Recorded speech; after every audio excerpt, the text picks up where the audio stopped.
বন্ধুরা, আজ আমি তোমাদের সাথে যে বিষয়টি নিয়ে আলোচনা করব সেটা হচ্ছে ক্লাস 10 এর পরিবেশ, তার সম্পদ ও তাদের সংরক্ষণ, এই চ্যাপ্টার 2 মার্কসের সাজেশন নিয়ে। তো আজকের ভিডিওটা হতে চলেছে খুবই ইনফরমেটিভ, খুবই গুরুত্বপূর্ণ।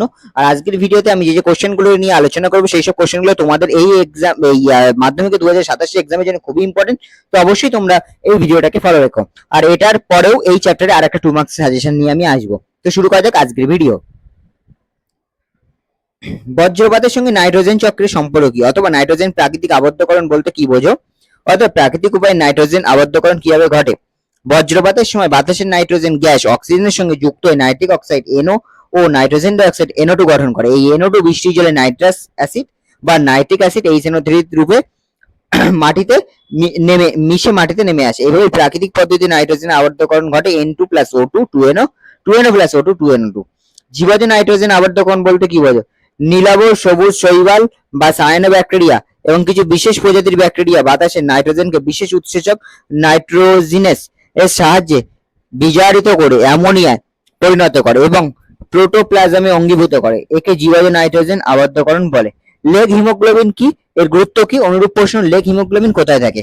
উত্তর, লেগ হিমোগ্লোবিন হলো শিম্বভত্রীয় উদ্ভিদের নাইট্রোজেন সংবর্ধনকারী অর্বুদে উপস্থিত গোলাপি বর্ণের রঙ্গক পদার্থ, যা রাসায়নিকভাবে হিমোগ্লোবিন সদৃশ। গুরুত্ব, এই রঙ্গকটি অর্বুদ, ব্যাকটেরিয়েট এবং তার চারপাশে পোষক কোষের কোষ পর্দার মধ্যবর্তী স্থানে থাকে। এই রঙ্গকটি ছিল অক্সিজেন গ্রাহক, যা মুক্ত অক্সিজেন গ্রহণ করতে পারে। অ্যামোনিফিকেশন কাকে বলে, উদাহরণ দাও। উত্তর, অ্যামোনিফিকেশন যে পদ্ধতিতে বিভিন্ন জীবাণু দ্বারা উদ্ভিদ ও প্রাণীর মৃতদেহ অথবা প্রাণীর নাইট্রোজেন যুক্ত যৌগ অ্যামোনিয়ায় রূপান্তরিত, তাকে অ্যামোনিফিকেশন বলে। উদাহরণ, ব্যাসিলাস মাইকয়েডিস, মাইক্রোকক্কাস প্রভৃতি অ্যামোনিফাইং ব্যাকটেরিয়া এই পদ্ধতি সম্পন্ন হতে সাহায্য করে। নাইট্রিফিকেশন কাকে বলে, যে পদ্ধতিতে বিভিন্ন জীবাণুর দ্বারা মৃত্তিকাস্থিত অ্যামোনিয়া নাইট্রেট ও তারপরে নাইট্রেটে রূপান্তরিত হয়, তাকে নাইট্রিফিকেশন বলে। বিভিন্ন নাইট্রিফাইং ব্যাকটেরিয়া যেমন নাইট্রোসোমোনাস, নাইট্রোব্যাক্টর এই পদ্ধতি সম্পন্ন করে। ডিনাইট্রিফিকেশন কাকে বলে, উদাহরণ দাও। ডিনাইট্রিফিকেশন যে পদ্ধতি জীবাণুর দ্বারা নাইট্রেট বা অন্য নাইট্রোজেন গঠিত যৌগ ভেঙে গিয়ে পুনরায় নাইট্রোজেন গ্যাস উৎপন্ন হয় এবং তা পুনরায় বায়ুমণ্ডলে ফিরে যায়, তাকে ডিনাইট্রিফিকেশন বলে। উদাহরণ, সিউডোমোনাস, থায়োব্যাসিলাস প্রভৃতি ডিনাইট্রিফাইং ব্যাকটেরিয়া এই পদ্ধতি সম্পন্ন হতে সাহায্য করে। নাইট্রোজেন চক্রের গুরুত্ব। নাইট্রোজেন চক্রের মাধ্যমে পরিবেশে নাইট্রোজেন ভারসাম্য রক্ষিত হয়। জীবদেহের কোষ গঠনের জন্য যে নাইট্রোজেন প্রয়োজন হয় তা নাইট্রোজেন চক্রের দ্বারা জীবদেহে পরিবাহিত হয়, ফলে জীব জগতের অস্তিত্ব বজায় থাকে। মানুষের ক্রিয়াকলাপ কিভাবে নাইট্রোজেন চক্রে তথা পরিবেশের ক্ষতি সাধন করে। অনুরূপ প্রশ্ন, অতিরিক্ত নাইট্রোজেনের প্রভাবে পরিবেশে দুটি ক্ষতিকর পরিবর্তন সম্পর্কে লেখো। অর্থাৎ মানুষের ক্রিয়াকলাপের ফলে নাইট্রোজেন চক্র ব্যাহত হচ্ছে, যথাযথ প্রমাণ করো।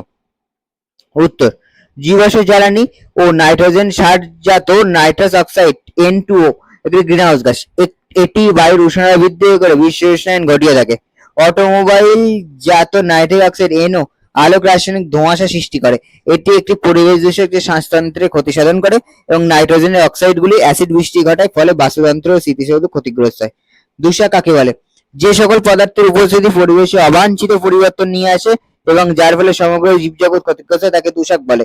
যেমন ধুলো, বালি, ময়লা, আবর্জনা, CO2, NO2, SO2, সীসা, পারদ ইত্যাদি। SPM বা PM কাকে বলে, উপাদানগুলি কি কি?